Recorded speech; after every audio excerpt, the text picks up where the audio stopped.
of the Economy, Mr. Wale Edun, refuted the report in a statement this Monday. The minister clarified that the VAT remains unchanged at 7.5% as stipulated in the nation's tax laws, adding that neither the federal government nor its agencies will act contrary to what the laws stipulate. Addressing concerns over government actions perceived as burdensome, Mr. Edun reassured fellow compatriots that fiscal policies are designed to promote sustainable economic growth, alleviate poverty, and make businesses flourish.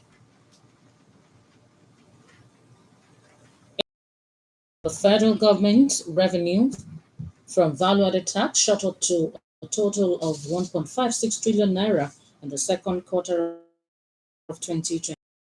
According to the National Bureau of Statistics report on VAT revenue collection, the increase represented a 9.11% increase from the 1.43 trillion naira in the first quarter of 2024. Local payments recorded was 792.58 billion naira. Foreign VAT payments were 394.74 billion naira, while import VAT contributed 372.95 billion naira in the second quarter of 2024. On a quarter-on-quarter basis, human health and social work activities recorded the highest growth rate with 98.44%, followed by agriculture, forestry, and fishing with 17.26%, and water supply, waste management, and remediation activities with billion naira recorded in first quarter of 2024. Year on year, the company income tax rose by 59.52% compared to 1.55 trillion naira in the second quarter of 2023. Quarter-on-quarter growth was notable with a CIT jumping by 130.83%. The NBS report indicates that 1.35 trillion naira came from local CIT payments, while foreign CIT contributions amounted to 1.2 trillion naira in the second quarter of 2024. In terms of sectoral performance, agriculture, forestry, and fishing recorded the highest quarter-on-quarter growth rates at 474.50%, followed by financial and insurance activities with 429.76% and manufacturing with 414.15%. In another development, the authorities at the center have directed the exclusion of third-party research grant funds of federal universities and research institutions from the Treasury single account. In a letter from the National University to Vice Chancellors, Minister of Education, Professor Tahir Maman, conveyed President Tinubu's directive to the Minister of Finance and Coordinating Minister of the Economy, Mr. Wale, mandating the exemption.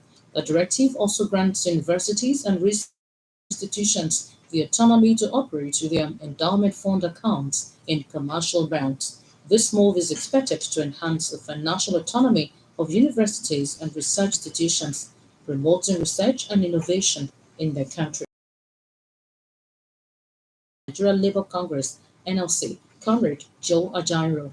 He was arrested this month when the DSS operatives picked him up.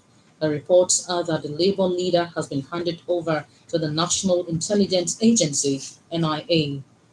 The Kaduna Zonal Director of the Economic and Financial Crimes Commission has arraigned one Ibrahim Shuaibu before Justice Darius Kobo of the Kaduna State High Court, sitting in Kaduna for fraud.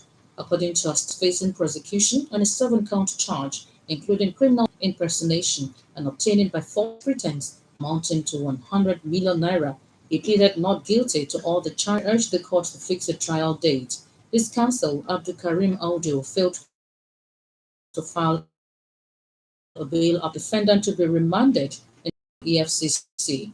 A conversation began in 2017. The group executive director of NNPC offering to help his victim acquire over 2,000 liters of petroleum products. The special assistant to the Ogun State Governor, Alhaji Musliu Ayola, has congratulated the Onimeko of Imeko land, Oba Benjamin Olanite, on his 10th coronation anniversary coming up on Saturday. In a statement, Alhaji Ayola rejoiced with Olanite for his remarkable achievement on the stool of his forefathers for the past 10 years, saying His reign has brought about peaceful coexistence among the people. According to Alhaji Ayola, the Onimeko of Imeko land, as a good father and leader to his people, have been fostering unity among the various communities, urging him not to relent in his efforts at taking Imeko land to the desired height. He prayed God to grant the monarch long life with sound health and wisdom to steer the ship of Imeko, just as he called for support for Oba Olanite, daughters from the dream of accelerated development to be achieved. Finally, Benjamin Olanite for leaving his of Imeko land 10 years ago, whilst he urged him at home and in the diaspora to come home and join the train of socio-economic transformation of Imeko championed by be achieved when all hands are on deck. Major General Shafra wished Obalanite a peaceful reign with good health and sound mind.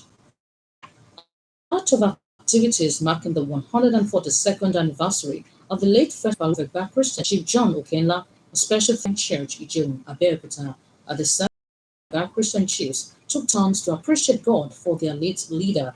In a sermon, the vicar, Ijeo Archdeaconry, Venerable Samson Adedokun, Christian chiefs to continue to emulate Christ just as their late leader did when alive. Also speaking, when the chiefs paid homage to the Laki of Igbaland, Obadido Tungbadibo, the priest of the African Church, Igori Missionary Diocese, Abeokuta, Venerable Uluwale Adeboye, charged them to uphold peace and unity for the betterment of Igbaland.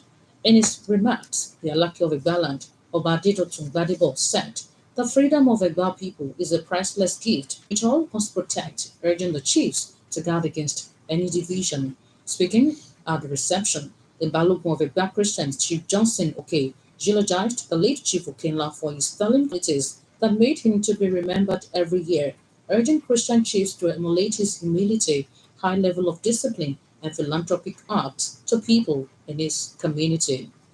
On sports, Nigeria's Falconet will take on Japan in the round of 16 at this year's FIFA Under-20 Women's World Cup in Colombia. The pairing was confirmed after Japan defeated Austria 2-0 in their final Group E game this Monday morning. The Falconets progressed into the first knockout round thanks to a 4-0 win against Venezuela in their final group game on Saturday. The Falconets are aiming to win the title for the first time in history after previously losing twice in the final. That was the news across Nigeria on OGBC, packaged by Chris Opu. For exclusive programs and the latest news updates, visit our website at www.ogunradio.ng. Follow us on Facebook at Ogun Radio Abeokuta and on X handle at OGBC 905 FM.